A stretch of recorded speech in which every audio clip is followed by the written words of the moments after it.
بەناوی خۆی بەخشندەی میهرەبان سڵاو لە بینەرانی کەناڵی ئاسمانی پەیام خۆشحاڵم لە بەشی دووەمی بەرنامەی جێپەنجە لەگەڵ دکتۆر نووری تاڵەبانی بە ئێوەی بەڕێز و خۆشەویست گەشتمەوە.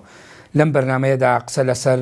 کۆمەڵێ باس و بابەتی گرنگەکەین، بە تایبەتی لەحزەی یەکەم یاخود لە سەرەتای دەستپێکی ڕاپەڕینی ئازاری ساڵی 1991 کە حکومێکی نیمچە خۆڕێبەری کوردی لە باشووری کوردستان دروست دەبێت.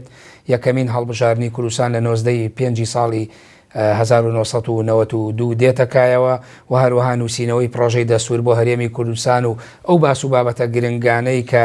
لە وڵاتانی ئەوروپا و ئەمریکا هێنراونەتە پێشەوە بۆ نووسینەوەی دەستورێک بۆ هەرێمی کوردستان و هەروەها پرۆژەی قانونێکی باڵا بۆ هەرێمی کوردستان و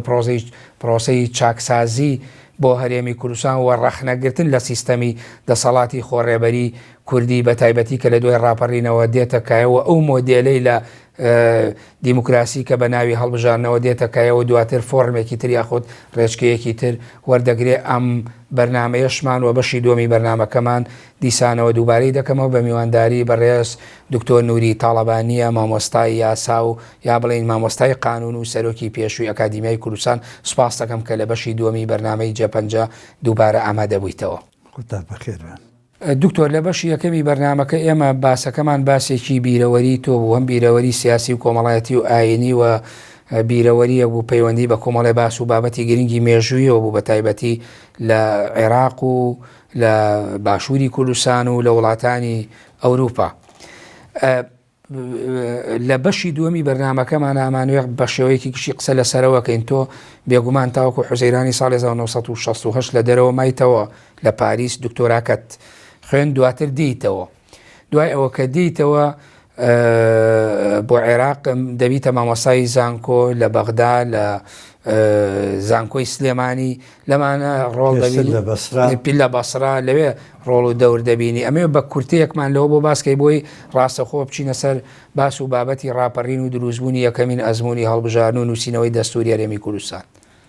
لە مانگی حوزەیرانی ساڵی 68 من دکتۆرای دەوڵەتیم لە زانکۆی سۆربۆن وەرگرت. بڕیاری گەڕانەوەمدا، هەرچەندە خوا لێ خۆش دکتۆر کامەران بەدەرخان داوای لێکردم، وتی حەزەکەم بمێنیتەوە چونکە نیازم هەیە خۆم قانونشیم بکەم، بەڵکو لە جێی ئەو زمانی کوردی بڵێمەوە لەو ئینستیتوتەی کە ئەو دەستی تیا ئەوتەوە. وتم ئەزبەنی 5 ساڵە بن کە سوکاری خۆم نەبینیمە، ئەبێ بسووەم بە وڵات، ئەگەر بارودۆخەکە کەڵکی ئەوەی هەبوو بمێنمەوە ئەوە ئەمێنمەوە، ئەگەر نەبوو ئەوە ئەگەڕێمەوە. گەیشتمە ئەستەموڵ، لەوێ ئینقلابی دووهەمی بەعسیەکان ڕوویدا، ماوەیەک مامەوە لەوێ هەتاکو بزان بارودۆخەکە بەرەو چی ئەڕوا، هەر عینی کارەساتی شوباتی 63 بێ یا وەزعێکی تری ئەبێت. ئیتر بارودۆخەکەن تۆزێک دەرکەوت و گەڕامەوە لە ڕێگەی تارانەوە گەیشتمەوە بەغا، ماوەیەک چوومەوە کەرکووک، لەوێ کەس و کار و خزم و کەس و کار و ناسیارەکانم بینی، ئەوجا چوومە بەغا. لە بەغا لەویانە جێگا هەبوو لە زانکۆی بەغا دامەزرێم، چونکە مامۆستاکەم خانەشین کرابوو، بەڵام نایانەویست من لە بەغا بم، نردویان بۆ بەسرا. 3 ساڵ لە بەسرا مامۆستا بووم، خوێندکاری کوردی لێبوو، مامۆستای کوردی لێبوو. لەو کاتەیە بوو ئیتر بەیانی 11 ئازار ئیمزا کرا، مۆرکرا لە نێوان سەرکردایەتی سیاسی کورد و لەگەڵ حزبی بەعسە. ئەنجا پاش ماوەیەک داوای گواستنەوەم کرد بۆ زانکۆی بەغا، هاتم زانکۆی بەغا لەوێ مامەوە. پاش ماوەیەک ویستم بچم بۆ زانکۆی سلێمانی لە لەندەن، چاوم بە سەرۆکی زانکۆی سلێمانی کاک دکتۆر حکمەت فکرەت کەوت. ئەو وتی من کارەکەم بۆ ئەوەی کەوا بێتە زانکۆی سلێمانی، هەتا پێکەوە لەوێ ئەنستیتوتێکی کارگەڕی پێکەوە دروستکەین. ئەوە ڕوویدا و چوومە زانکۆی سلێمانی، لەوێ پێکەوە کارمان کرد، بەڵام بارودۆخەکە بەرەوەوە چوو کە شەڕ دەست پێ بکاتەوە. پێشەوەی شەڕ دەست پێ بکاتەوە لە کۆتایی ساڵی 73 بوو، گەڕامەوە بۆ لەندەن. بۆ یەکەم جار لەوێ چاوم بە مامۆستا تۆفیق وهابی کەوت، لەوێ لە نەورۆزی ساڵی 74 لەوێ هەنگێکی گەورەیان کردبوو خوێندکارە کوردەکان لەوێ. ئیتر کوردێکی زۆریش لەوێ ئامادە بوون. پرۆفسۆر کەمال مەجید پاشان مامۆستا برایم ئەحمەد من یەکەم جار لە لەندەن مامۆستا برایم چاو پێکەوت. یعنی لە بەغانت ناسی وەک لە بەشی یەکەمە باسمان کە کاتێک چوتە کۆلێژی حقوق. ئەو کاتە نەخی ئەو لێ نەبوو مامۆستا برایم ئەحمەد لە تەمەنی منە زۆر لە من زیاتر لە 30 ساڵ لە من گەورەترە. بەڵێ اینی زۆر بوو لە ماڵی مامۆستا تۆفیق وهابی یەکتربان بینی بن لە نزیکەوە. بە هەر حاڵ لەو ماوەی لە لەندەن نابووم ئیترە وەکو ئاگداری شەڕی ناخۆ دەستی پێ کرد و یان هێشتا شەڕی دەست پێ نەکرد و شەڕی حزبی بەعس لەگەڵ سەرکردایەتی کووردا دەستی پێکرد هەتا بارودۆخەکە بەو جۆرە ڕۆشت. یعنی لە کاتی نسکۆ تۆ لەکوێ بوویت؟ نسکۆی 1975 من لە هێنا بوون لە لەندەن بوو نەگەڕاویتەوە؟ خێر نەگەڕامەوە. بەڵام لە 76 تۆ مامۆسای لە سلێمانی چاوەڕێم کرد بارودۆخە من بڕیارم دابوو نەگەڕێمەوە. ساڵێکی بەسەراچوو لەسەر ئەو کاتەی کە دەبوو بگەڕێمەوە بۆ زانکۆی سەلاحەدین نەهاتمەوە ئینزاریش کرام لەلایەن سەرۆکاتی زانکۆی سلێمانیەوە دکتۆر تاریق ئامێدی سەرۆکی زانکۆ بوو بگەڕێمەوە بەڵام هەر نەگەڕامەوە پاشان گەڕامەوە ئیتر کە چووم لە یانە خۆ هەڵناگرێت دکتۆر تاریق کوردپەروەرێکی پاک بوو کاوکاری یەکترمانە کرد بۆ ئەوەی زانکۆی سلێمانی بەرەو پێشەوە بڕە بەڵام خۆتەزانی حەزبی بەعس حکومڕانیە کرد خەریکی جێبەجێکردنی سیاسەتی بە عەرەبکردن بوو خەریکی ئەو کەوا دەست بەسەر هەموو ژیانی سیاسی و ئابووری لە هەرێمی کوردستاندا وەبزان باسی وەزیری خوێندنی باڵای عێراقەکەی جارێ لێ بوون سەردانی زانکۆی سلێمانی کرد و هەڕەشەی کرد و داوای ئەوەی کردووە کە هەموو بێ پەیوەندی بکەن بە حیزبی بەعسەوە. بڵێ ئەوە غانم عەبدولجەلیل وەزیر بوو هاتە زانکۆی هاتە زانکۆی سلێمانی لەوێ وتی ئیتر کاتیەوە هاتووە کە هەرچی ئەوی لە بواری دەرفرتنەوە کار دەکا ئەبێت ئەوە حزبی بەعس ئەبێ بێتە ئەویانە و لەگەڵ دکتۆر بەڕەحمەدوێ کامل وەسیت پێکەوە دانیشتە بووین وتم دکتۆر جانتاکەت پێچەرەوە بەدەم گاڵتەوە بە کوردی بێهواشی پێم وت وا دیارە جێگەمان نابێتەوە لەو زانکۆیە بەڵامی تر ئەوەی پێنەچ ئەوانشی تر بارودۆخەکان تێکشوو. وابزانم ئەگەر وەڵامەکەشت بیر نەچێ لەو کاتانە لە 76 مامۆستا هێمنی شاعریش هەر سەردانێکتانەکە لەوێ. مامۆستا هێمن بە بۆنەی ڕێخستنی کۆنفرانسێک لەبارەی شێعر ئەدەبیاتی کوردیەوە بان کرابوو. من ئەو کاتە بەرپرسی کۆلێجی کاریێڕی بووم دکتۆر کامل بەسیریش بەرپرسی کۆلێجی ئەدەبیات بوو چونکە دکتۆر ئامێدی داوای لێکردین ئێمە ئەو پرسیاتە وەرگین وتمان دکتۆر ئەبە بێمە ناکرێت چونکە مامۆستایەکی لێ بوو چۆتە ڕەحمەتی خوا حەز ناکەم کەسێک نەمابێ لە ژیاندا ناوی بێرم وتمان ئێمە لەگەڵ ئەو کابرا ناتوانین کورد بوو بە باسی ناو شۆرەتیشی باش نەبووتی لایە بم لای برد ئیتر ئێمە تاک و ڕادەیەک بەرپرسیاتی بەشی کارگێڕی و بەشی دیراساتی کوردی لەگەڵ دکتۆر کامل پێکەوە بەڕێوەمان ئەبرد. لەو کاتەیە بوو بەشی دیراساتی کوردی لە کۆلێجی ئەدەبیاتی زانکۆی سلێمانی ئەو کۆنفرانسەی ڕێخست بوو لە بەغاوە مامۆستا هێمن بان کرابوو ئەو کاتە لە بەغا بوون کە هاتە ئەویانە هاتوو بۆ سەردانی دکتۆر کامل لەگەڵ دکتۆر کاملە هاتن سەردانیان کردم دکتۆر کامل لە تابقی ئەرزی بوو من لە تابقی سەرەوە بووم زۆر خۆشحاڵ ئەو کاتانە دکتۆر ئەو کاتانە دوای نسکۆی شۆڕشی کوردی بوو ئەو هات وەبزانام شعری خوێندبووە چه هەستێکیا بە ئێوە مامۆستا هێمن ئەرزی ئەوە کەمکەوە پاشنی مڕۆکەی کۆنفرانسێک بەسرا بڕات هەبێ قاعەکە زیاتر لە جێگەی 500 کەسە بووە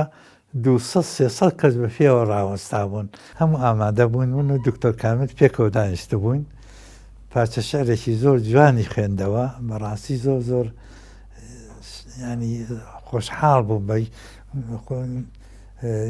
گۆبستنی ئەو پارچە شعرە چەند شاعرێکی ناوداری سلێمانیش چەند پارچە شعرێکیان پێشکەش کرد هەتا یەکێکیان ناوەکەیم لەبیر شاعیرەکان هیچت بیر نییە ناوەکانیان وڵی ناوەکان بەبینێ بەس ئەو کاتە شاعری بەس شعرەکەی زۆر ناودار بوو باسی حزبی بەعسیە کرد بە ئاشکرا ئەتزانی کە مەبەسی حزبی بەعسە سەدامیشە بە هەر حاڵ ئەو هینە کارێکی زۆر سەرکەوتوو بوو. دکتۆر ئێمە ئەگەر بینە سەر باسێکی گرنگی تر تۆ کاتێکە لە بیرەوەریەکان تا بازە ڕاپەڕینی ئازار 1990ەکەی مەراقێکی قوڵ هەیە لە ناو بیرەوەریەکان تا بازەوەکەی کە تۆڵە سندنەوە هەبووە تونوتیژی هەبووە تاڵانی هەبووە دزی هەبووە یاعی سەرەتایەکی خراپ لە ڕاپەڕین ڕاستە پرۆسەیەک بوو هەمومان بەلامانەوە پیرۆز و گرنگ و بەڵام لە ڕووی پیادەکردنی بەڕێوەبردنەوە چۆنەڵێ نەبوونی دۆخی ئەمنی و نەبوونی متمانەوە مەراقێکی قوڵت هەیە ئەوە بۆ تۆ لەو سەرەتایەوە تووشی ئەو ڕژبینیە بوویت. کێشەکە لەوە ڕوویدا ئەو ماوەی کە من لە زانکۆی سلێمانی مامەوە ماوەیە گواردوودۆخەکە زۆر بەرەو ناخۆشی ئەچوو دکتۆر تارق کە سەرۆکی زانکۆ بوو لایان برد منیشیان گواستەوە بۆ زانکۆی بەغا لەوێ هەر بۆ دوورخستنەوەمان ئیتر لەوێ بووم دکتۆر عەتیش خێزانم بوو لە هەولێر بوو نانە گواستەوە بۆ بەغا مناڵەکانم لە کۆیە بوون ینی بارودۆخێکی ناخۆش بوو هەتا زانکۆی سلێمانی گواستیانەوە بوو بە زانکۆی سەلاحەدین لەوێ داوام کرد بە تەنسیبیش بێمە هەولێر ئیتر کە هاتە ماوەیەک لەوانە لە ماوەی هەفتەیەکە دووبارە گواستیانەوە راپۆرتێکی ناشرینیان لەسرم نووسی بوو بۆیە گواستیانەوە بۆ بەغا بۆ جارێکی دری با درێژەی پێ نەدەین کە هاتمەوە بۆ جاری دووهەم لە هەولێر بوو بە خانەنشین کراوی لەوێ هەستم کرد ڕاپەڕینەکە دەسی پێکرد لە کاتی ڕاپەڕینەکەیە خەڵکەکە چوونە سەر ئەو شانانەی کە چەکی لێبوو چەک کەوتە بەردەستی خەڵک دەستیان پێکرد بە ڕاوڕوت هەتا بەسەر زانکۆی سەلاحەدین و بەسەر شوێنە گشتیەکان هەروەها شوێنەکانی دیش ئەوانەی کە کەوتن بەردەستی حیزب سیاسیەکانی کوردستان کار بارودۆخەکە زۆر ناخۆش بوو ئەوە بۆ بڕیانیاندا کە هەڵبژاردن ئەنجام بدرێت هەڵبژاردنەکە ئەنجام درا داوایان لە من کرد کە بەشداری بکەم لەو یەکەم هەڵبژاردندا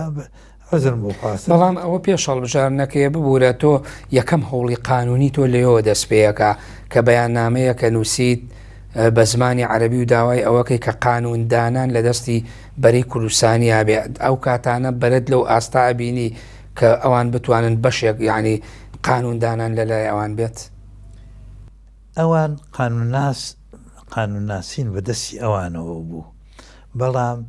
من پێشنیازی ئەوەم کرد کە دەستەیەکی قانونی بەناوی دەستەی قانونی باڵادا بدرێت کەسانی قانونناس بن ئەوان بەو ئەرکە هەڵبسن جگە لەوەش ئێمە خەریکین دامەزراندنی قەوارەیەکی قانونین ئەبێ چەند کەسێکە بێ خەریکی ئامادەکردنی پرۆژەی قانونەکان بێت دکتۆر فواد مەعسووم ئەناسی کاتێک کە مامۆستا بووین لە زانکۆی بەسرا پێکەوە بووین سەردانی یەکترمان کرد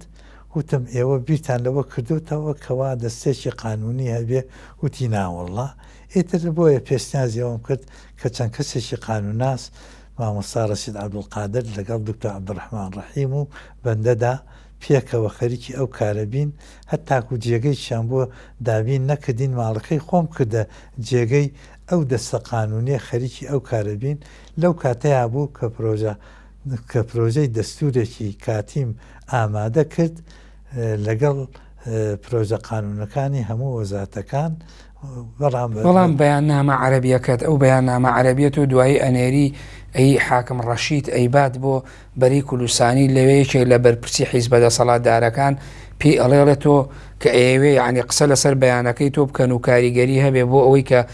ئەساسێکی قانونی دابنرێ بەڵام ئەوڵێت تۆ هاتووی بۆی هاوکاریمانکەی نەک بۆی قانونمان پێ بگۆڕیت تۆ ئەم ڕەخنەیە شەگریت ئەو ڕەخنەیەم لێگرتن کاکڕەشیدیش ئەو قسەی پێگەیاندە بوون ئەو یەکێک ناوی نایەنم چۆ ئیش چۆتە ڕەحمەتی خوا پێڵێ کاکڕەشی جەنابەت بۆن نەهاتی پێمان بڵێ چی بکەین چی نەکەین تەنیا لە ڕووی قانونیەوە ئەگەر تێبینێکتێ ئاگدارمان بکەیتەوە لەو کاتەوە کێشەکە دەستی پێکرد لەو کاتە پرۆژەی دەستورەکە نەنووسی بوو هێشتا پرۆژەی دەستورەکە نا بەڵام ئەفکارەکانم لە خەیاڵدا بوو کە ئەبێت ئێمە بنەمایەکی دەستوریمان هەبێت ئێمە بەرە ئەوە چین کە قوارەیەکی دەستوری دروست قوارێکی قانونی لە هەرێمی کوردستان دروست ئەکرێت ئەبێ خۆمانی بۆ ئامادە بکەین بەڵێ بەڵام ئەمەد پێش 95 کردیا خود دواتر بۆ هەڵبژارنەکە کرابوو 95 ئەم هەوڵەی تۆ ئەوە کرابوو ئەو شتە هەڵبژارنەکە کرابوو هەڵبژارنەکە کرابوو ئیتر بەڵام تۆ ڕەخنەیەکی زۆری شەگری لە هەڵبژارنەکە لەو حملەی تەزویر و پەنجە مۆر چەند جار پەنجە پاکردنەوە و دەنگدانی زۆر و ئەوەی کە خەڵک چەند دەنگی ئەدا و هەر لەو کاتەوە هەستەکرێ ینی تۆ جۆرێک لە ناومێدیت بۆ دروسەوێکە لە نووسینەکانە باسیەکەی ناومێدیەکە هاتوو بۆ دی چونکە قانونی هەڵبژاردنیاندا نەنابوو کەس نێزانی بە پێی چ قانونێک ئەو هەڵبژاردنە ئەنجام ئەدرێت هەموو کەسێک مافی خۆی بوو لە هەر شوێنێک لە هەرێمی کوردستان بچێ دەنگ بدات بۆیە کارەکە وای لێ هات خەڵقە چوو لێرە دەنگی ئەدات هەرچەندە مۆرێکیان بەکارە هێنابوو ئەچوو دەستی خۆی پاکە کردە و ئەچوو لە شوێنێکی تری جارێ دووجار سێجار دەنگی ئەدا خۆشیان پێوەڵە کێشا هیوە هەبوو ئەبووی ئەیوت من حەوجا دەنگە بداوە ینی بە ئاشکرا ئەو هەڵبژاردنەی کە ئەنجام درا هەڵبژاردنێکی ناشەرعی بوو هیوا هەبوو چەند جارێک دەنگی دابوو لەسەر ئەوەی شەوە دیسان ئەو ئیمانمان بەو هەڵبژاردنە هێنا بەڵام دابەشیان کرد لە بینی خۆیانە 50 هەتا لە دوژنەکان و سەرۆکاتی حکوومەت درایە یەکێتی هی سەرۆکاتی پەرلەمانیش درایە پارتی بەڵام بازەوەش ئەەکەی کە ینی ئەو هەموو هەوڵەتان داوە دوجار ئەو 50 تۆڵی ململانەیەکی گەورەی دروست کرد و کێشەشی دروست نەکرد و ئەو دوو حیزبە گەورە دەسەڵاتدارە کۆسب بوون لە بەردەم بەرەو پێشچوونی ئەو پرۆژە قانونیانەی کە ئێوە ئیشتان بۆ کرد بۆەوەی کە سەرەتایەکی قانونی و بنەمایەکی باشە بێت لە باشووری کوردستان چونکە دەستە قانونیەکە ئەو دەسەڵاتەی پێ نەدرابوو کە بتوانێت هەموو کارێ بکات کە دەسووریش نەبوو دەسەڵاتەکانی ئەو دەستە قانونیە نەچەپێنراوتەنیا بڕیارێک لەلایەن پەرلەمانەوە دەرچوو کە دەستێکی قانونی وە دروست بکرێت بۆ هاوکاریکردنی حکوومەت و پەرلەمان بۆ لە ڕووی قانونیەوە خەریکی ئامادەکردنی ئەو پرۆژە قانونانە بوون قانونی هەموو وزارەتەکان وەختێک ڕۆژانە بەرپرسی هەر وزارەتێکە هات بۆ لامان داوامانە کرد چیتان ئەوێت هەتا بە پێی بۆچوونی ئەوان ئەو قانونی ئەو وزارەتانە ئامادە بکەین بەڵێ بەڵام یعنی تو هەر لەو کاتانەدا ناومێدیەکە دەگا بەوە ئەڵێ حیزبی بەعز نەیتوانی وامان لێ بکەم وڵاتە بەجێ بهێڵین بەڵام بە ناچاری لە کۆتایی ئەیلولی 92 کوردستان دیسانەوە بەجێ هێڵیتەوە بارودۆخەکە بەرەو ئەوە ئەچوو کە بارودۆخەکە خەڵقی چەکدار لە ناو بازارە ئەسوورایەوە دەستیانە کرد بە تاڵانکردن چەند پزیشێکی ناودار یان کوشت لەبەر ئەوەی چەند بابەتێکی پزیشکیان هەبوو ویستیان لێیان بن شەو لەسەر ڕێیان دانیشتن کوشتیانیان و ئیتر بارودۆخەکە وای دێهات نەمانتوانی لێرە ئیدارە بکەین تا ڕۆژێک خالی خۆش و کە عومەر دەبابە کە خزمەتی خزمێکی نزیکی دکتۆرعەتەی خێزانم بوو لەگەڵ منیشا لە کەرکووکەوە یەکترمان ئەناسی سەردانی کردین لە ماڵەکەمانە وتی چەند چەکدارتانە وتەوەڵدا کەسمان نیە وتی نابێ ئێوە لێرە بن و چەکدارتان نەبێ سێ چوار خزمی خۆی چەکداری هێنا ئاگداریانە کردین ڕۆژانە دکتۆرعەتیە کە ئەچوو بۆ ئیش و کارەکەی دوانی لەگەڵ ئەوە چونە شێشانش لەگەڵ منابوون منیش خانە نشین بوو لە ماڵەوە دانیشتە بووم بارودۆخەکە وای دێهات پاش کوشتنی ئەو خەڵقانە نەماتوانی دابنیشین بڕیانمادا ڕوودە وڵاتی دەرەوە بکەین اینجا ئەوەی ئەڵێم بەداخەوە ئەوەی کە بەعس نەیتوانی ناچارمان کە ڕوودە دەرەوەی وڵات بکەین ئەوان دەسەڵاتی کوردی ناچاری کردین بچینە دەرەوە بە ئۆتۆمیلی خۆمان ڕێی تورکیامانگرت چوینە تورکیا ویزەمان وەرگرت و چوینە تورکیا لە تورکیا لەوێ ماوەیەکمانینەوە ناچار بوو من پاشە ماوەیەکی تری ئۆتۆملەکە بێنمەوە چونکە بای ئۆتۆملەکە بێنمەوە بۆ هەولێر ئۆتۆملەکەم هێنایەوە جاری دۆم کە هاتمەوە دەیان نەپرسینەوە بە ناچاری دووبارە چوومەوە بۆ هەستەموڵ چوین لە لەندەن لەوانە بە شێوەیەکی قانونی داوای دوجوی سیاسیمان کرد و لەوێ جێگیر بوو. بەڵێ بەر لەوەی بڕۆی پرۆژە یاساکە پرۆژەی دەستورەکە نووسی بوو حازرت کرد بوو پرۆژەی دەستورەکەم ئامادە کرابوو بڵاویش کرابەوە خەڵکێکی زۆریش تێبینی لەسەر بڵاو کردەوە سوودم لە تێبینی ئەو برادرانەش گرت. بەڵێ تۆ قسەش لەسەرەوە کە ئێڵەیەگەر لە هەرێمی کوردستانە لە ئەو کاتێک کە تۆ پرۆژەی دەستورەکە نووسیوە ئەگەر ئەو دەستورەمان هەبوایە دانپیانانێکی ناوخۆی و نێودەوڵەتیشمان ئەبوو ئەمەد لە چیەوە سەرچاوەگە کە ئێمە هێشتا وڵاتانی دەوروبەر هێشتا وڵاتە ئەوروپیەکان هەموو بە چاوی نەیاری و دوژمن و بە چاوی بەرژەوەندیەوە لە کوردستانە ڕوان بەڵام تۆ لەو کاتانتە لە نەوەتەکانە ئەمە قەناعەت دەبێت. ئەوە پاش ئەو کۆڕەوەی کە بارودۆخێکی وا هاتە پێشەوە لەسەر ئاسی نێودەوڵەتی ئەو کۆڕەوە ڕۆڵێکی زۆر گرنگی بینی بۆ ئەوەی گرنگی بە هەرێمی کوردستان بدرێت ناوچەیەکی ئارام لە سەروی هێڵی سیهەش دروست کرا پزیریان لەوە ئەکرد کە نە دەوڵەتانی ناوچەکە نە حکوومەتی بەعەز بتوانێت دەست خاتە ناو کاروباری کوردەوە بۆیە حکوومەتێک لەو ناوچانە دروست کرا ئەو حکوومەتە ئەگەر کارێکی وای کوردایە پزیری دەستوری هەبوایە دەوڵەتانی ناوچەکە ناتوان دەستخەن ناو کاروباری هەرێمی کوردستانەوە بەڵام لەبەر ئەو کارە نەکرا بۆیە ڕۆژ ڕۆژ بارودۆخەکە بەرەو ناخۆشی خراپیە. بەڵێ دکتۆر من ناوبڕێوەرەکەم دوای ناوبڕەکە بەردەوامە بین بینەرانی بەڕێز و خۆشەویست ناوبڕێکی کوروەردەگرم و دەگەڕێمەوە لاتەن.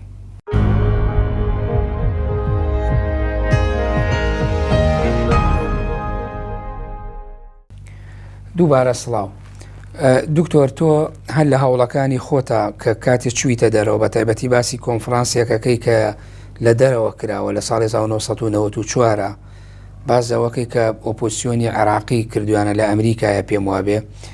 ئێوە پێشنیاری ئەوەتان کردوە کە دەستورێکیش بۆ هەرێمی کوردستانەیە بەڵام لە ئۆپۆزیسیۆنەکانی عێراقی بەشێکیان ناڕازی بوون تۆ لە کاتێکدا مامۆسای قانون بی ئەزمموی نووسینی پرۆژەیەکی دەستورت هەبووە بۆ باشووری کوردستان یا بڵێن هەرێمی کوردستان ئەو بە بڕوای تۆ هۆکاری نەیاری ئەو لایەنانە بۆچی ئەگەڕایەوە یان و نابێ لە ناو وڵاتێکە شوێنێکی تری شەبێ دەستوریە بێ. پێش وەڵامدانەوەی ئەو پرسیارەی جەنابەت من کە چوومە لەندەن لەویانە پاش ماوەیەکی کەم ڕێکخراوی مافی کورد هەبوو بۆ داکۆکیکردن لە کورد لەیانە داوان لێکردم کە میش بەشدار بم هەتا پێش ئەوەیش مەڵبەندی ڕۆشنبینی کورد داوان لێکردم کە بابەتێک پێشەشکەکەم لە بابەت ئەو پرۆژە دەستورەی کە ئامادەم کردبوو خەڵکێکی زۆر ئامادە بوو پرسیاری زۆریان لێکردم هەتاکو پرسیاری ئەویان لێکردم لەبەر ئەوەی کە ئەو پرۆژە دەستورە پەسەند نەکرا لایەن پەرلەمانی کوردستانە بۆیە من چوومەتە دەرەوە ئیتر لەو ماوەدا ئەو کۆنفرانسە لە وڵات یەکگوتەکانی ئەمریکا بەسترا دەربارەی پاشەڕۆژی دەستوری عێراق منیشان داوا کردبوو کە بەشداری کۆم لەو کۆنفرانسەیە کە چوومە ئەیانە من خۆم بابەتێکم پێشخەش کرد لەبارەی ئەو پرۆژە دەستورەی بۆ هەرێمی کوردستان ئامادەم کردبوو خەڵکێکی زۆر لە پرۆفسۆری ئەمریکی هەموو نێنەرانی لایەنەکانی ئۆپۆزیسیۆنی عێراقی هەموو بان کرابوون کە وەختێ من ئەو بابەتەم پێشکەش کرد لەبارەی پرۆژە دەستوری هەرێمی کوردستان هەموو لایەنەکانی ئۆپۆزیسیۆنی عێراقی هەمویان پێیان ناخۆش و تەنیا کەنعان مەکیە نەبێت و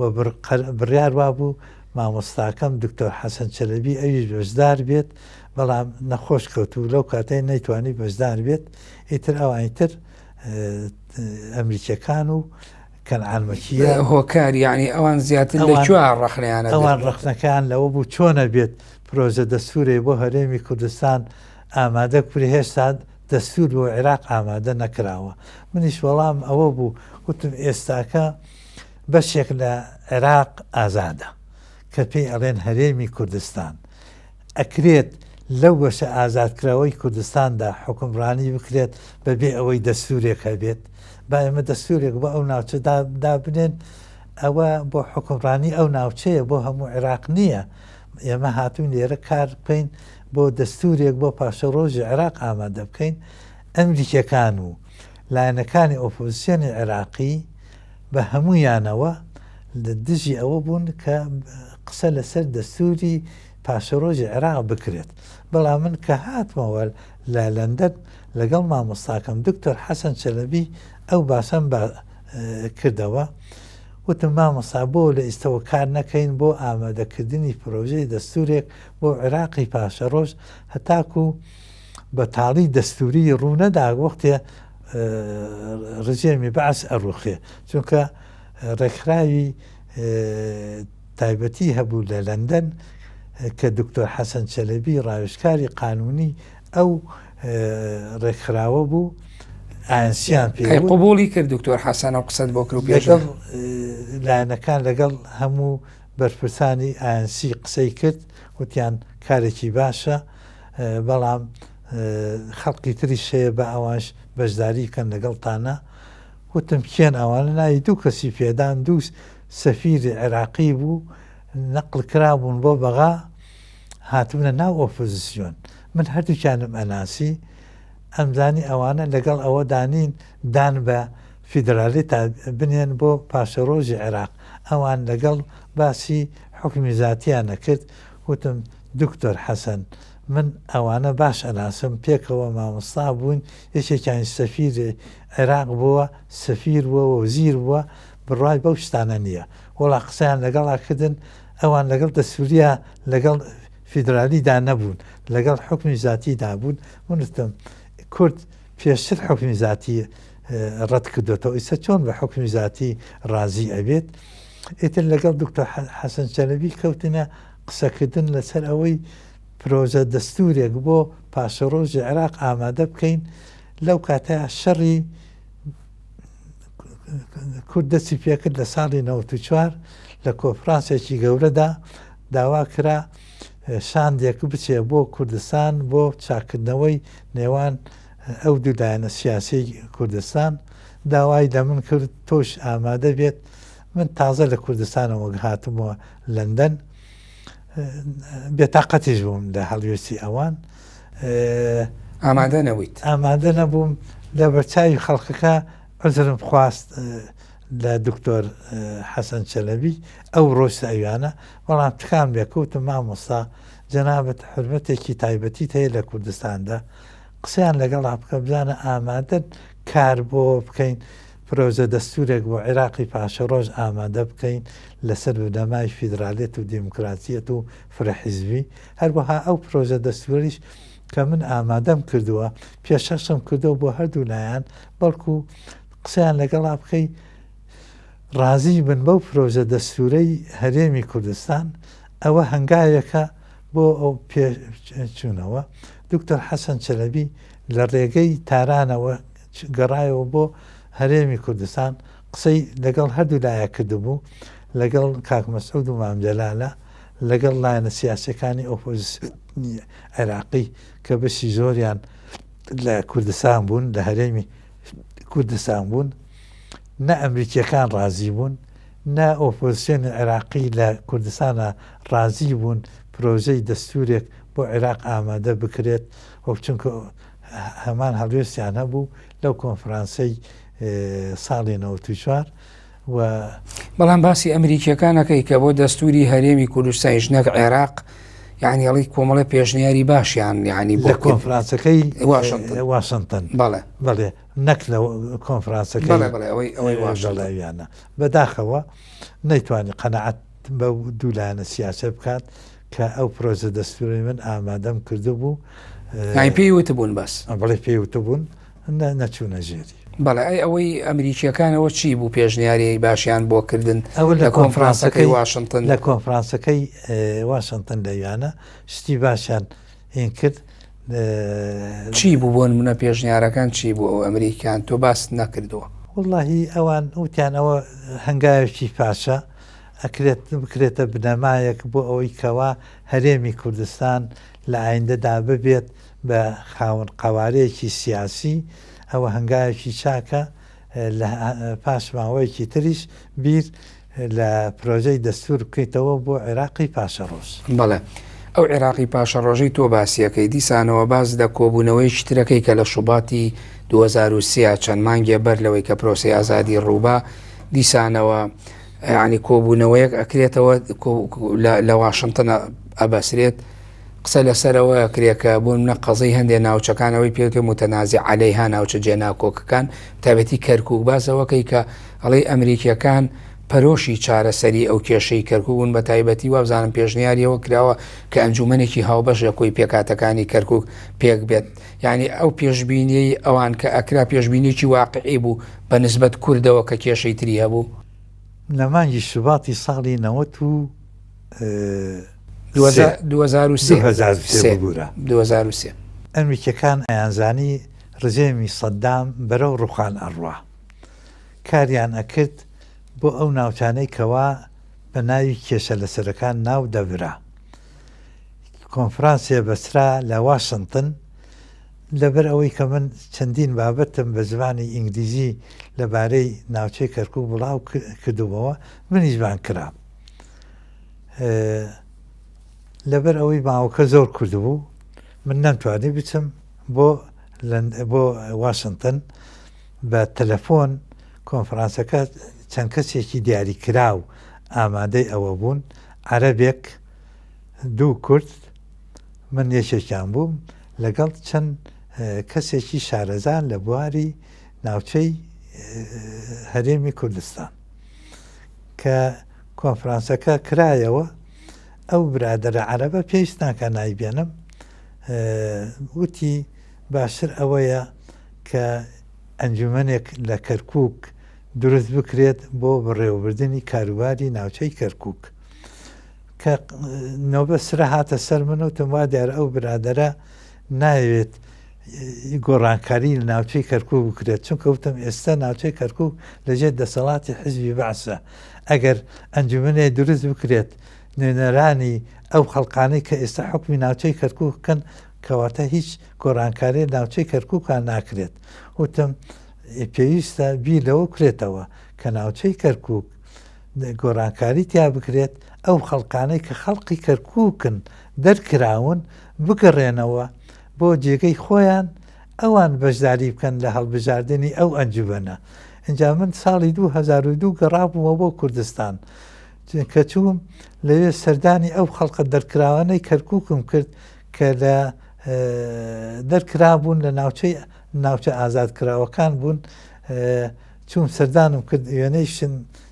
پێشکەشکردن ئەو وێنەیە ئەوێنەیە چوو بە ئەویانە لە مانگی سەرەتای نیسانی 2002 بوو هەموو دەرکرابوون لەبەر و داوان لێکرا بخۆیان بە عەرەب ناونووسکن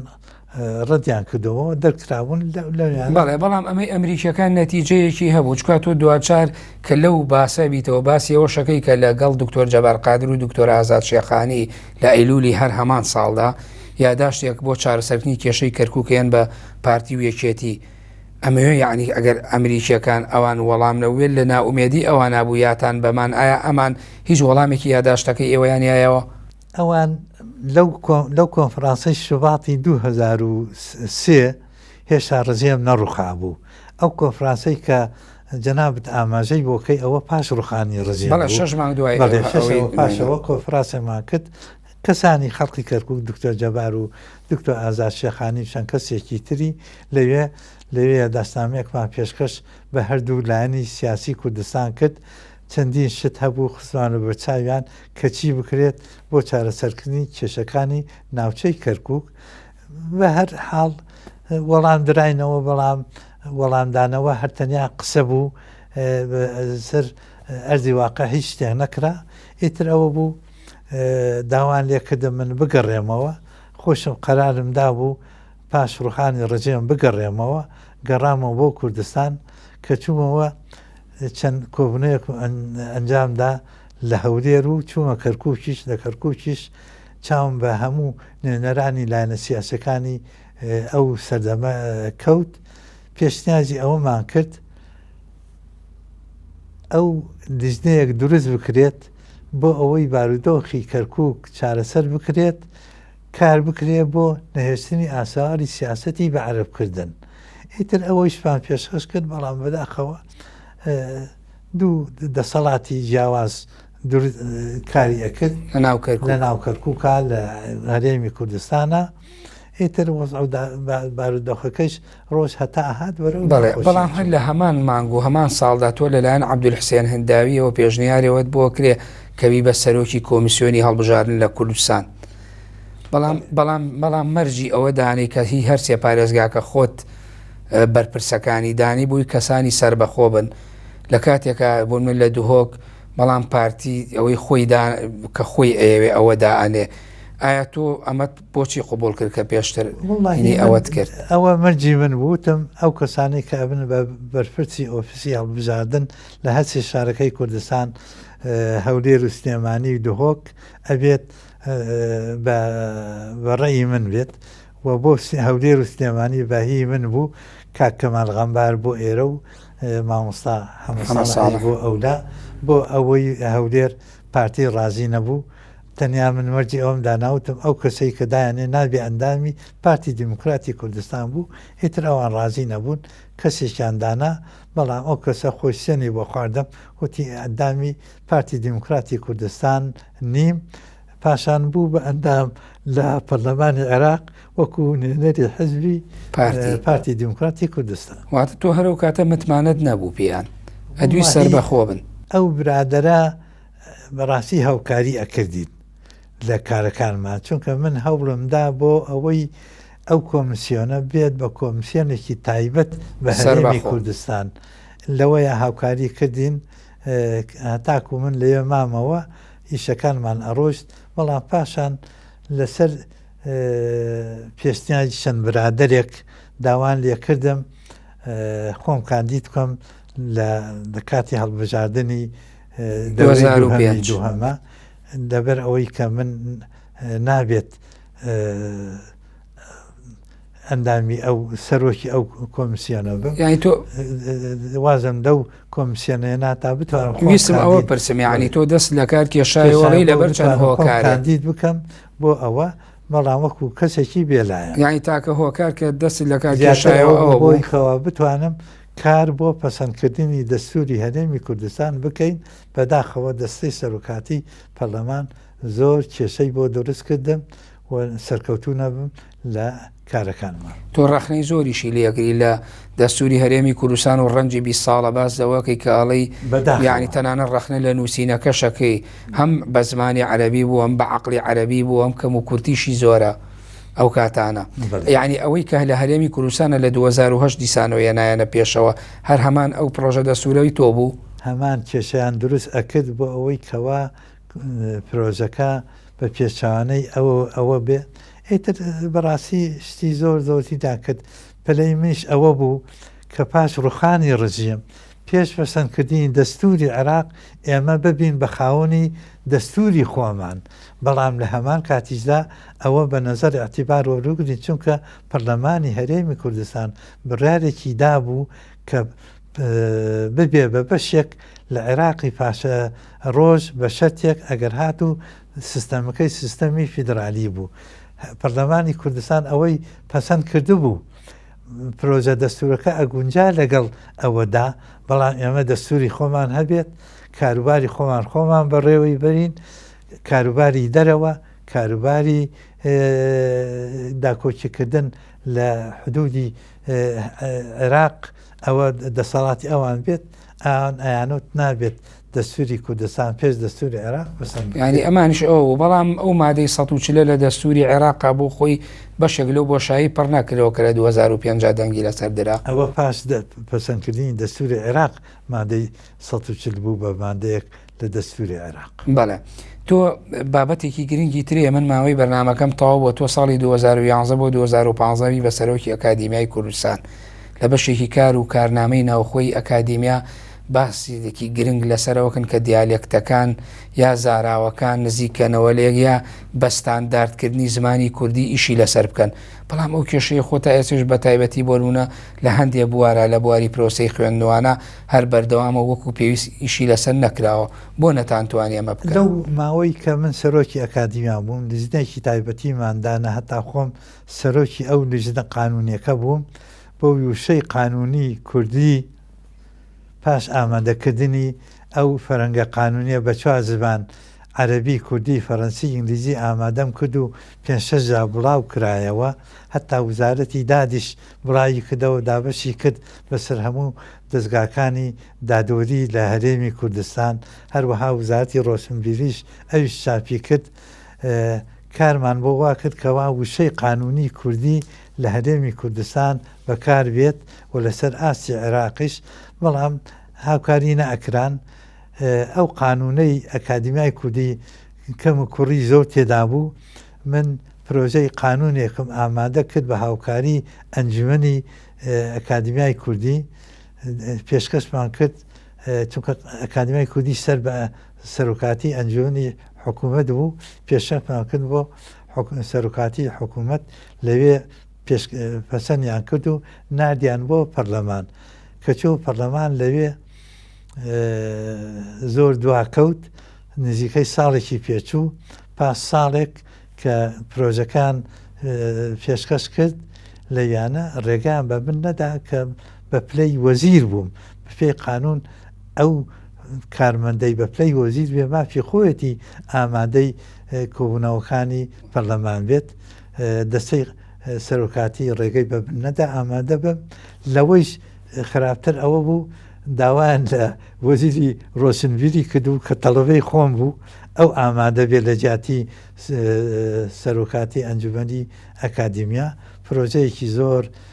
خراپیان پێشخەش کرد. هەر ئەو بابەتی بە ستانداردکردنی زمانی کوردیوانی تیا بۆ ڕۆژەی هەتیانە بوو هەر بەجارێک ئەستەن بە پێی ئەو قانونەی کە پەسەند کرابوو ئەکادیمیای کوردی کرابوو بە یەکێ لە سەرچاوەکان بۆ زمانی کوردی، یعنی ئەو قانونەی لە سەردەمی بەعسا پەرلەمان دانیش مەسەلەی مێژ و ڕێکەوتی چارەسەرەکرد بەروە، ینی ئەوەی کە لە بەغا پەسەند کرابوو لەو قانونە باشتر بوو کە ئەمان لەلایەن دەورەی سێهەمی پەرلەمانەوە پەسەند کرا، چونکە نایانێش من ئامادە کەواتە ئەکرێ بڵێن جێبەجێ نەکردنی ئەوە لەلایەن تۆ تەنها ئەوە بوو لەو قانونە تازەدایانە ئێوەی تیانە بوون و ئەو بەرگانەشیانە دەریانە بوو، دەسەڵاتەکانشیان لێسن ئەو تۆزە دەسەڵاتانش کە هەمان بوو ئەوانشیان لێسەندینەوە. ئیتر من پاشەوە ناچار بوومتە من دەستە کارە کێشمەوە خۆیان ناگرن ئەنجومەنی ئەکادیمیا زۆر هەوڵیان لەگەڵدام کە دەست لەکار نەکێشمەوە، وتم کاکە نەک دەستە لە سەرۆکاتی ئەکێشمەوە و تازەشی ناکەمەوە لە ئەندامەتی ئەکادیمیا شانامێنەوە، کەوتە دەنگدانەوە ڕازی نەبوون، دووبارە تکام لێکردنەوە من ناتوانم لەو بارودۆخە ناخۆشەیە ناتوانم ئەو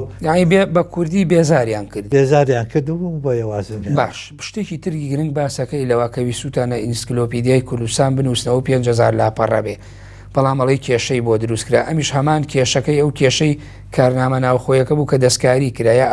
ئەو کێشە چی بوو بۆ ئینسکلۆپیدیای کوردستان دروستکرا؟ ئەوە کاکجەبار قادر بەرپرسی ئەوە بوو، ئەویش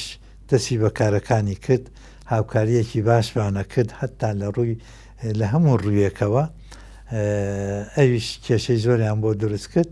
کە ئەویش نەیتوانی ئەرکەکانی جێبەجێ بکات، ئەویش دەستی لە کار کێشایەوە لەو کارەیە. ئێمە زۆر لەو ماوەی کە سەرۆکی ئەکادیمیای کوردی بووم کاری زۆرمان کرد، مەکتەبی ئەکادیمیامان زۆر دەوڵەمەند کرد، هەروەها پەیکەرمان بۆ 5 شاعری گەورەی کورد دروست کرد لە یانە لەسەر ئەرکی خۆمان داوامان لە ئەنجومەنی وەزیران کرد، پارەمان بۆ تەرخان کرا، وتی پارەمان نییە. ئەو کاتە بارودۆخی حکوومەتی زۆر باش بوو، وتمان قەی ناکە ئێمە لەسەر ئەرکی خۆمان ئەو نەسرێتەی تەرخان کرابوو بۆ سەرۆکی ئەکادیمیا لەگەڵ ئەو پارەی تەرخان کرا بۆ ئەندامانی ئەنجومەنی ئەکادیمیا. لەو پارە 5 پەیکەرمان دروست کرد لە شاری سنە بۆ 5 شاعری گەورەی کورد، خانی، نالی، حاجی قادری کۆیی، مەولەوی لەگەڵ شێڕەزا کە هەموو ناوچەکانی کوردستان ئەگرێتەوە. 5 پەیکەری جوانمان دروست کرد لە ئاهەنگێکی زۆر ڕێز و گەورەدا. دەستی خۆش بێ، سپاس دەکەم. من ماوەی بەرنامەکەم کۆتایەتەوە، بەڵام دوو پرسیاری زۆر گرنگە ئەگەر بە کورتی وەڵام بیتەوە. تۆ لە کاتێکا کە باسی بابەتێکی گرنگەکەی لە وتارێکە نووسیوە، پێم وایە لە ساڵی 2007 لە هەولێر ئەلبازەوەکەی کەڵی پێویستە حکوومەتی عێراقی لەسەر مەوزوعی ئەنفال داوای لێبوردن لە گەلی کوردکە. ئەی یعنی ئێستا باس و بابەتیی گرنگ کە لەسەر مەسەلەی ئەو مستەشار و ئەو ئامرسریانەی کە پێشی حیزبی بەعس کەوتن و خەڵکی کوردستانیان ئەنفال کرد، لەسەر ئەمان هیچ قسەیەکت نەکردووە. لەو نووسینەدا هەرجگە لەوەیش ئەوە کۆنفرانسێک بەسترا، ئەو کاتە ئەندام پەرلەمان بووم لە هەرێمی کوردستان، بەشدانیم لە کۆنفرانسێک کرد کە نوێنەرانی پەرلەمانی عێراق و نوێنەرانی پەرلەمانی کوردستان بەشداریان تیا کرد. لەوێدا باسی ئەوەم کرد، وتم پێویستە دەوڵەتی عێراق نەک حکوومەتی عێراق داوا لێبوردن لە گەلی کوردستان بکات بەو تاوانە گەورەی کە بە تاوانی جەنۆساید ئەدرێتە قەڵەم. چونکە من لە ساڵی 7 لە گۆڤاری ئەلقەزا بابەتێکم لەسەر تاوانی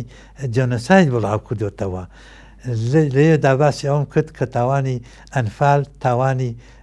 جەنۆسایدە، پێویستە دەوڵەتی عێراق داوای بە ناوی دەوڵەتی عێراقەوە نەک بە ناوی حکوومەتی عێراقەوە. چونکە وتم پاشماوەیەکی تر حکوومەتێکی تر دێ ئەڵێ ئەوە من پابند نیم بەو بڕیارەی حکوومەتی عێراق، بەڵام ئەگەر بێت و پەرلەمانی عێراق داوای لێبوردن بکات لە گەلی کوردستان، ئەو کاتە پابند دەبێت و ئەبێت هەموو ئەو زەرمەندانەی لە خەڵقی کوردستان کراوە لەبێ ئەبێت هەمویان. بەڵام من زیاتر مەبەسم بەشێکی زۆری و کوردانە بوو کە بەشداریان کرد. ئێستا داوای گرتن و دادگاییکردنی مستەشارەکانەکرێ زۆرجار لەلایەن کەسوکاری ئەنفال و خەڵکی تریشەوە. بەشێکی ئەوانەش یعنی خەڵک داوای ئەوەشی ئەکرد کە ئەوانش پێویستە بهێنرێن بەردەم دادگا و کە بوونەتە هۆکاری ئەنفالی کوردەکانە باشووری کوردستان. بابەتێکم بڵاو کردەوە لەو فترەی کە لە لەندەن بووم، سەرۆکی دەستگای مافی مرۆڤی کورد بووم، بە زبانی عەرەبی مەبستم ئەو بکەوە عەرەب لێی تێبگات. الجرائم التي ارتكبها النظام البعثي والتي تعتبر بمثابة جرائم ضد الإنسانية. باسی ئەنفالم کردووە، باسی سیاسەتی بەعرەکردنی ناوچەی کەرکووکم کردووە، باسی دەرکردنی زیاتر لە 5,000 کوردی فەیدی بۆ ئێرانم کردووە. ئەو تاوانان ئاڵێم هەموو ئەوە تاوانی ئەنفالن، پێویستە وەکو تاوانی ئەنفال بدرێنە قەڵەم و هەمووانی کە بەشدار بوون. بەڵێ ئەوانەیش کە بەشدار بوون هەمویان پاشان دادگایی. بەڵێ ڕەخنە لە باسێکی ترەگری تۆ لە بەتایبەتی ئەمە کەمتر باسی مەسەلەی گەندەڵی و خراپ بەڕێوەبردنی ئیدارەدانمان کرد لە باشووری کوردستان، بەڵام تۆ لە ڕووی قانونیشەوە پرۆژە یاسای چاکسازی کە لە حوزەیرانی 2010 شتێکت نووسیوە، ئەوەی کە بزوتنەوەی گۆڕان باسی کردووە. بازەوەکەی کە ئەڵێ ئەمە لە کۆنترا باس کراوە، هەموو کۆی ئەو خاڵ و بنەمایانە دێناوە کە بەتایبەتی لە ساڵی 1994 بە دواشەوە باس کراون. ئەوە چۆنە یعنی ئەو یاسایە بە یاسایەکی کۆن ئەبینی کە هەز ناکەی تازەگەریەکی تیاوێ و لە زۆر داواکراوەکە ئەوە جێبەجێ کرێ؟ من بۆیە بەرداوامی داوای پەسەندکردنی دەستورم ئەکرد، چونکە ئەگەر دەستور هەبووایە دوو ئیدارە پەیدا نەبوو. ئەگە دەستور هەبوایە ئەو دوو ئیدارە نەیەتوانی پەناباتە بەر ئەو گەندەڵەی کە پاشان دەستیان پێکرد کە پاشان شەڕی ناوخۆیی دەستی پێکرد بۆ بۆچوونی من شەڕی ناوخۆی ساڵی 94 کە دەستی پێکرد هەتاکو ساڵی 96 درێژەی کێشا ئەوە هۆکاری سەرەکی بوو کە دەستور پەسەند بکرێت نە قوارێکی دەستوری لە هەرێمی کوردستان پەسەند بکرێت کە ئەبووە بنەمایەک بۆ ئەوەی کە کورد چەندین ساڵە خەونی پێوە ئەبینێ بێتە دی. بەڵێ لە شوێنێکی ترا من ئەماکەم بە کۆتا پرسیار قسە لەسەر یاسای باری کەسێتیش ئەگریت کە دوای ڕێکخراوەکانی ئافرەتان و ڕێکخراوەکانی تر ڕێکخراوەکانی کۆمەڵگەی مەدەنی هاتوونەتە سەرخەت بەڵام تۆ باسەوە ئەەکەی ئەڵەی پێویستە کۆمەڵە پرەنسیپی کۆمەڵایەتی هەیە ڕەچاو بکرێت لێمە بەست چییە؟ ئەندام بووم لە پەرلەمان ئەندامی لیژنەی قانونی بوو داوا کراکەوە پێداچوونەوە بە قانونی باری کەسێتی بکرێت کە لە سەردەمی حکمی عەبدولکەریم قاسم پەسەند کرابوو. قانونێکی چاک بوو وەکو سەرەتایش قسەکانی ئاماژەم بۆ کرد وەختێک کە ئەو دیراسەم کرد لەسەر قانونی ئەحوالی شخصی باسی ئەو قانونم کردو بە زبانی فەڕەنسی و باسی قانونی ئەحوالی فەڕەنسی تونوسیشم کردووە چونکە ئەوانش لە سەردەمی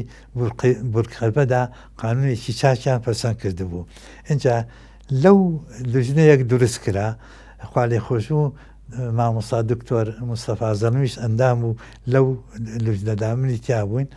پرۆژە قانونێکی زۆر باشمان ئامادە کرد داوایانە کرد زیاتر هەندێک شت هەیە زیاتر وابێکە بە هیچ شێوەیەک فرەجنی ڕێگەی پێنەدرێ ئێمە چەندین مەرج و شەرتماندانا ئەگەر ئەو مەرج و شەردانە ئەگەر جێبەجێ بکرابایە بە هیچ شێوەیەک نەئەکرا کەسێک بتوانێت بە کەیفی خۆی ژنی دووهەم بێنێت. یەکێ لەو مەرجانە ئەوە بوو کە نابێ هەموو مەلایەک بە کەیفی خۆی بتوانێت مارەی ژنی دووهەم بکات. پێشنیازی ئەومان کردبوو چەند مەلایەک دەستنیشان بکرێت ئەوان ئەو دەسەڵاتیان هەبێت کە ئەگەر هاتوو لە حاڵەتی تایبەتیدا کابرایەک مافی ئەوەی هەبێت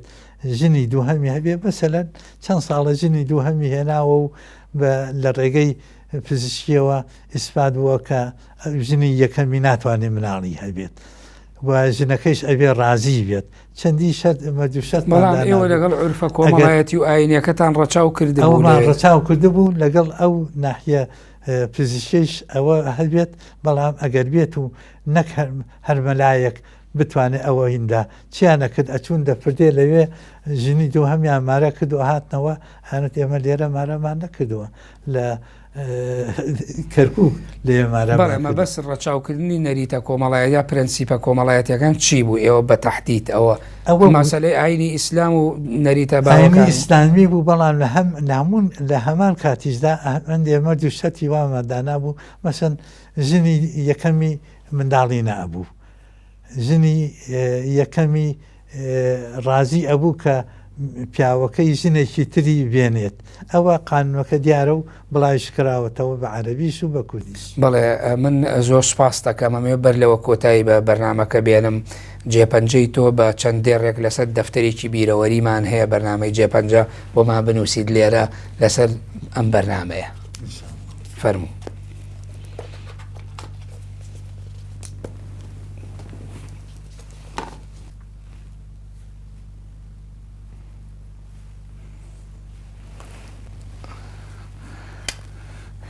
دەست خۆش.